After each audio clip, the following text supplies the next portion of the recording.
현대 한국 기독교인들 사이에서 성전은 점점 상징적 의미나 추상적 의미나 영적인 의미로만 국한하려고 하는 사람들의 심리가 있습니다. 온라인 예배가 일상화되고 건축, 교회 건물 이런 것들은 단지 사람들이 모이는 장소 혹은 예배를 드리는 하나의 시설. 이걸로 성전의 의미를 현대 그리스도인들이 자꾸 축소해서 의미를 지으려고 한다는 거죠. 그러다 보면 성전이 지니는 거룩함, 공동체를 형성하고 세워가는 중심의 공간이라는 의미가 축소될 수밖에 없습니다. 그런 인식 속에 많은 사람들은 이런 말을 하곤 합니다. 어디서 예배 드리든 무슨 상관이야. 맞는 말입니다. 틀린 말은 아닙니다. 맞는 말이에요. 또한 건물보다 중요한 건 사람 아니야? 아주 중요하고 맞는 말입니다. 하지만 이 이면에는 성경이 말하고 있는 성전에 대한 깊은 이해가 결여되어 있어요. 특별히 한국교회는 오랜 기간 동안 성장 부흥했죠. 그 속에서 건축에 의존한 성장, 이런 어떤 패러다임 속에 한국교회가 성장해 왔단 말이에요. 대형 예배당이나 화려한 시설 확장을 하면 교회가 실제로 부흥했던 사례가 많습니다. 그러다 보니 많은 한국교회 성도와 목회자들이 건축과 성장을 동일시했단 말이죠. 그 과정 속에 성도들은요, 과도한 헌금이나 재정적 부담을 경험했어요. 그러다 보니 건축, 그러면 벌써 그 교회 건축한데 나는 안 갈래. 여러분 걱정하지 마십시오. 우리는 이미 재정이 확보되어 있습니다. 걱정할 필요가 없습니다. 근데 이런 사고는 잘못됐다는 거죠. 그래서 이 건축이라는 이름 안에 생겨난 피로감, 또 과정 속에서 사람 사이에 생겨나는 상처 적지 않았어요. 그러다 보니 어느 순간부터 건축이라는 말을 들으면 경계하거나 의도적으로 의미를 건물은 아무것도 아니야. 영적으로만 하면 되는 거 아니야? 이런 반쪽짜리가 될 수 있다는 거죠. 자, 성경에서는 성전 건축을 뭐라고 말할까요? 정말 성전 건축 자체가 인간적 시도라고 말할까요? 성경이? 자, 아니라는 거죠. 우리 알고 있죠, 이미. 사실은 알고 있어요. 건축 자체를 성경에서 잘못된 시도라거나 인간적 시도로 말하지 않아요. 자, 성경은 성전의 공간적 의미를 결코 가볍게 다루지 않습니다. 출애굽기 40장 34절 보시면 이렇게 말하죠. 구름이 회막에 덮이고 여호와의 영광이 어디에 임합니까? 성막에 충만하게 임해요. 특정한 공간에 임해요. 여러분, 출애굽하며 광야 속에 광야 어느 곳에는 하나님이 계셨습니까? 안 계셨습니까? 계셨죠. 무소부재한 하나님이시지만 하나님은 성막이라고 하는 특별한 공간을 지정해서 그곳에서 하나님이 임재하셨다는 거죠. 성전시대, 성막시대고요. 이거는 성전시대, 열왕기상 8장 10절로 11절인데요. 여기에도 동일합니다. 10절에 제사장이 성소에서 나올 때 구름이 여호와의 어디에 가득합니까? 성전, 솔로몬의 성전, 헤롯 성전, 성전이라고 하는 특별한 공간 속에 하나님은 백성을 만나셨다는 거죠. 에베소서 2장 21절, 22절에도 마찬가지입니다. 이젠 교회 시대인데요. 교회 시대 때는 성도들이 모여있는 성전, 그곳에 하나님이 임하신다는 거죠. 성전은 물리적 공간으로서의 의미가 없지 않다, 있다는 거예요. 그곳에서 하나님은요, 하나님의 백성인 우리들을 만나셔요.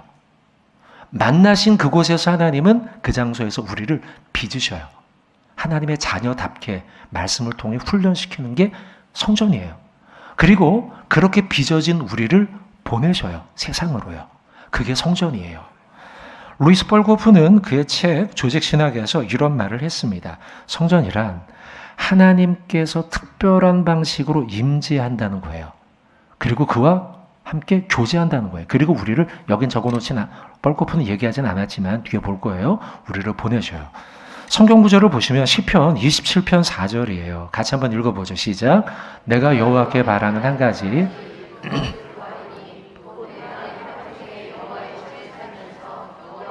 자 보세요. 여호와의 아름다움을 보는 거예요. 그의 여호와의 집 성전이죠. 그곳에서 하나님을 바라보고 만나요. 그런 곳이 성전, 이 공간이에요. 여러분 우리가 학교와 함께 이 공간을 쓰죠. 학교와 함께 이 공간을 쓴다고 해서 학교 건물이고 학교 땅이긴 해요. 그럼 여기가 하나님의 성전이 아닌가요? 아니에요. 이곳은 우리가 이곳에 와서 하나님을 바라보고 여호와를 만나는 곳이에요. 또 두 번째 보죠.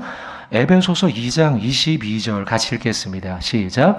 너희도 성령 안에서 함께 지어져 가요. 여러분 진흙이나 찰흙으로 집 같은 거나 뭘 만들어 보신 적이 있을 거예요. 만들어가는 과정이 보이지 않습니까? 막 물을 넣어가지고 반죽을 해서 막 손으로 주물럭 해가지고 건물을 지어가는 거예요. 그러니까 성전은 어떤 곳이냐? 하나님을 만나고 이곳에서 우리가 지어져 가는 거예요. 그런 곳이 성전이에요. 또 더불어 성전은 요한복음 20장 21절 요한복음 시작. 예수께서 또 이르시되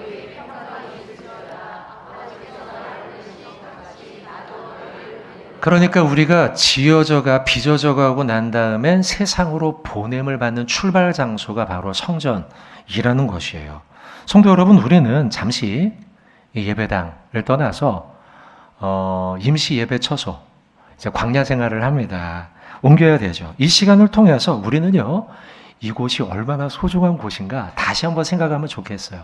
물론 어디서나 계신 무소부재하신 하나님처럼 임시처소에도 우리가 살아가고 있는 세상과 가정 속에도 하나님은 계셔요. 그러나 이곳 하나님과 함께하는 우리가 20여 년 이상 이곳에서 함께했던 이곳에 하나님은 계시다는 거죠. 그리고 다시 단장해서 여기서 하나님을 만나야죠. 그리고 이 시간들을 통해서 하나님은 언제나 우리와 동일하게 계신다는 것을, 그 성전을 사랑하신다는 것을 우리는 다시 한번 생각해야겠습니다. 자, 오늘 말씀은 열왕기하 22장에 있는 말씀을 좀 먼저 보고요. 마지막 부분의 에베소서의 말씀을 좀 볼 텐데요. 성전 보수와 그 보수가 가지고 있는 의미들, 이것들을 잘 보여주는 구절이 열왕기하 22장입니다. 열왕기하 22장에는 요시야 왕이라고 하는 인물이 등장합니다. 요시야 왕은 남유다의 영적 침체의 시기 속에 등장한 개혁적 인물이에요. 히스기야 잘 아시죠? 히스기야 때는 하나님 중심으로 나라가 다스려졌지만요. 히스기야를 지나 그 다음 문하세를 지나 아몬, 이런 인물들은요, 하나님하고 너무나 동떨어진 인물입니다. 이런 왕들이 남유다를 지배하면서요, 오랜 시간 동안 하나님을 잊었어요. 하나님을 잊다 보니 뭐도 낡아지겠습니까? 성전도 낡아집니다. 거기에 돈을 투자하지 않으니까요, 왕이요. 거기에 돈을 투자하지 않고 관심을 투자하지 않고 그러다 보니 하나님의 성전은 점점점 낡아져 가기 시작했습니다. 요시야 왕이 어린 나이, 자 22장 1절이에요. 보면 몇 살에 왕이 됩니까? 8세. 아주 어린 나이에 왕이 됩니다. 어린 나이에 왕이 되어서요, 5년, 10년 시간이 지나가면서요, 이제 눈을 뜨기 시작하죠. 정치예요. 왕은 이런 사람이구나.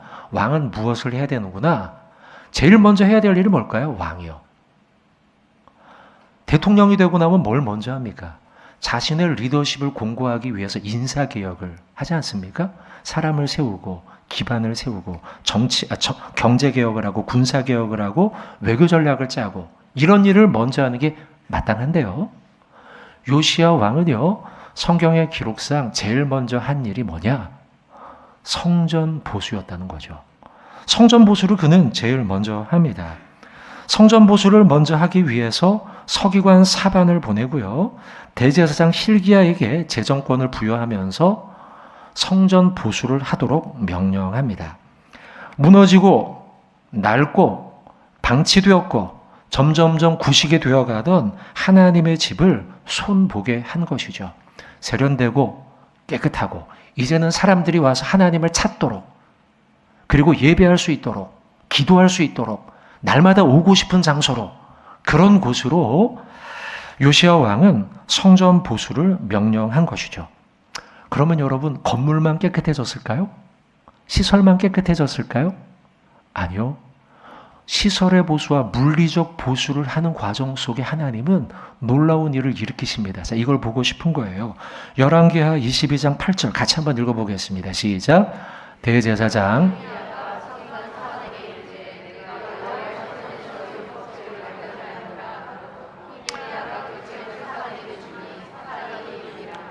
여기서 뭘 발견합니까? 율법책, 하나님의 말씀을 발견하게 되더라는 거예요.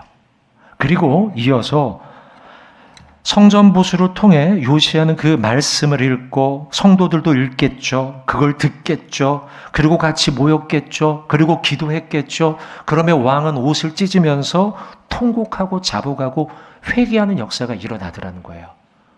그러니까 물리적 성전 보수, 여기에서 끝나는 게 아니라 그 물리적 보수에서 시작해서 하나님의 말씀을 발견하고 말씀을 붙잡고 기도하게 되고 회개하게 되고 진짜 교회가 세워지게 되더라는 거죠. 진짜 교회가 세워지는 그 출발점이 바로 성전 보수에서 시작했다는 거예요. 여기서 여러분, 우리는 중요한 영적인 원리를 발견하게 돼요. 성전 보수란 단지 시설 보수나 환경 보수가 아닙니다. 거기서 끝나지 않아요. 물리적 공간의 회복이 말씀의 회복과 영적 회복으로 이어지죠. 말씀의 회복이 공동체 회복, 회개와 부흥으로 이어지죠. 그러니까 여러분, 공간의 개선이 아니에요. 성전의 보수는 바로 하나님의 말씀의 회복이라는 거죠.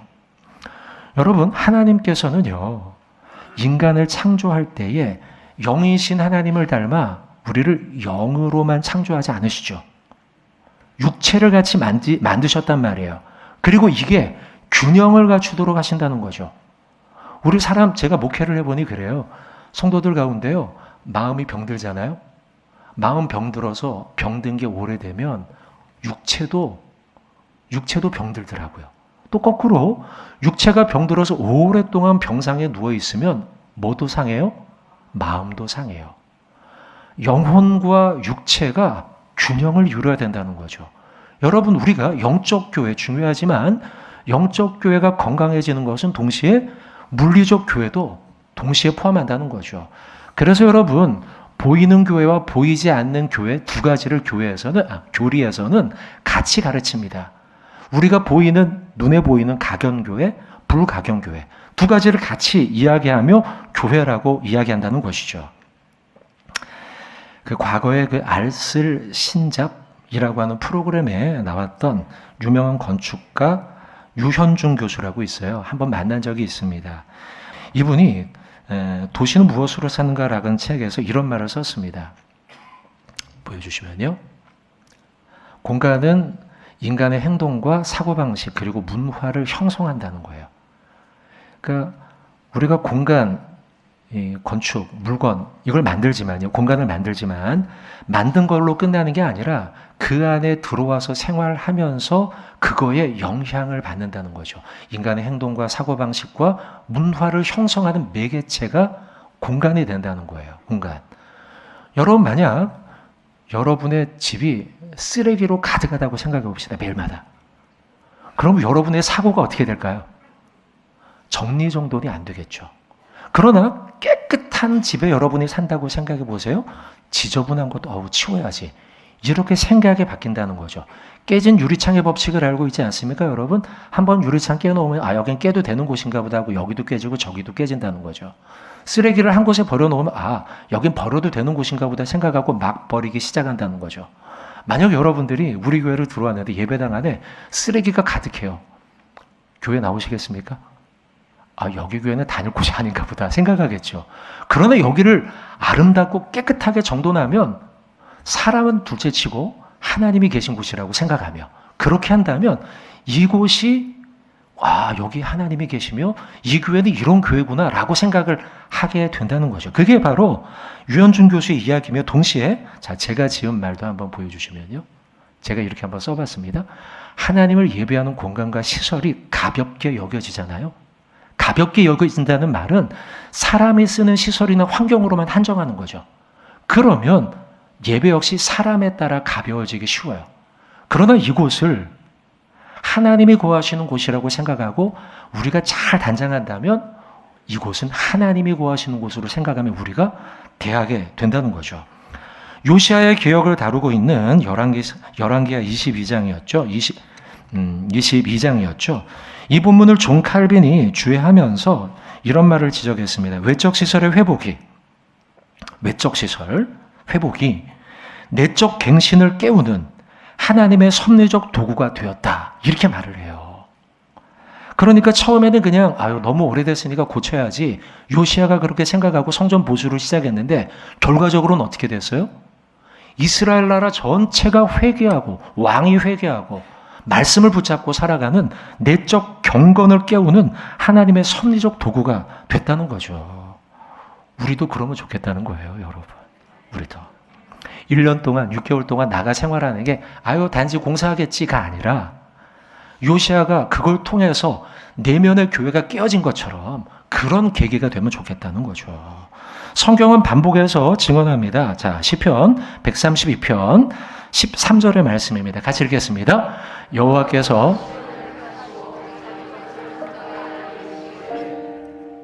한 구절 더 보겠습니다. 눈여겨 기억하시고요. 그 다음에 이사야 56장 7절입니다. 같이 읽겠습니다. 시작. 내가 곧 그들을 나의 성산으로 인도하여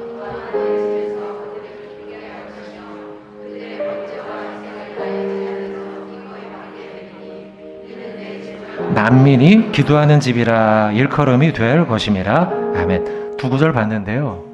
첫 번째 시편 말씀은 성전을 뭐라고 표현했냐면 자기 거처 삼으셨다. 거처. 집이라는 거예요. 하나님의 집. 여기가 하나님의 집이에요. 그러니까 우리가 집을 잘 단장해야죠. 그죠? 또 두 번째.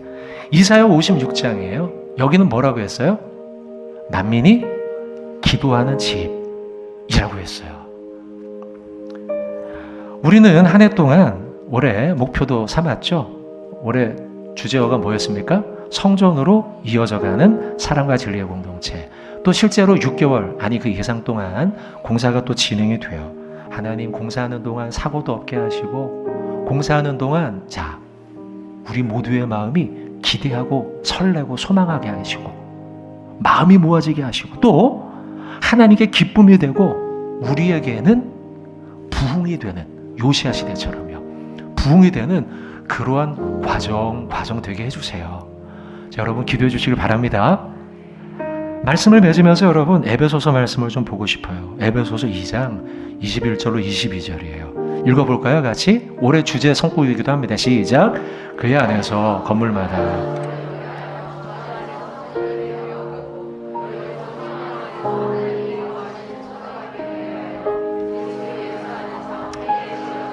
앞에 요시아의 말씀은 외적 보수에 대한 중점을 두고 말씀을 드렸다면 결론을 지으면서 이 부분은 내적 성전인 한 사람 한 사람 우리를 좀 말씀드리고 싶은데요.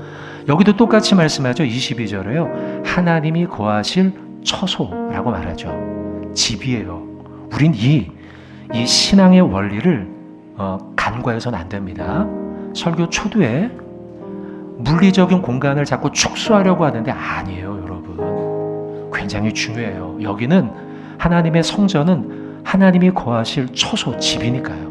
우리는 중요하게 다뤄야 돼요. 근데 여기서 좀 보고 싶은 단어가 21절 끝에 되어가고, 성전이 되어가고, 22절 끝에 함께 지어져 가고 이렇게 돼 있죠.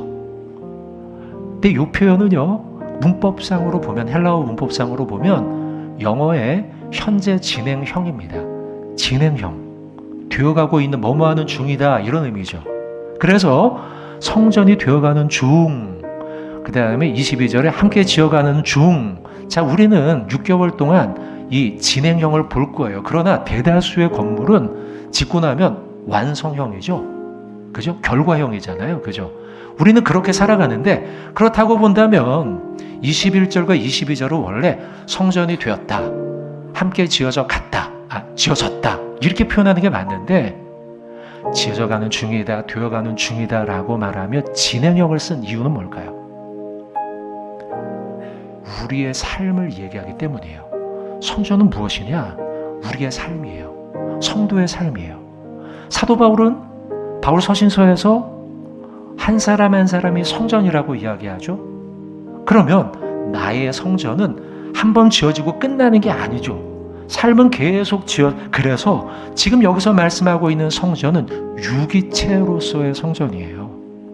한 사람 한 사람, 우리 모든 삶, 진행되어가는 과정이라는 것이죠. 살아있는 공동체라는 거예요.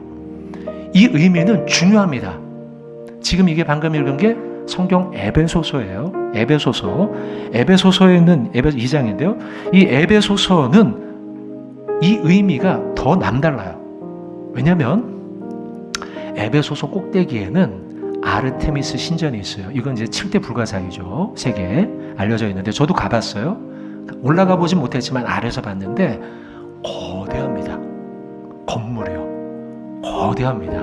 그리고 생각을 가이드도 그렇게 얘기하고 저도 생각을 해봤는데 어떻게 저걸 지었을까? 그 오래전에 저 높은 곳에 어떻게 저렇게 거대한 신전, 저렇게 훌륭한 건물을 지었을까?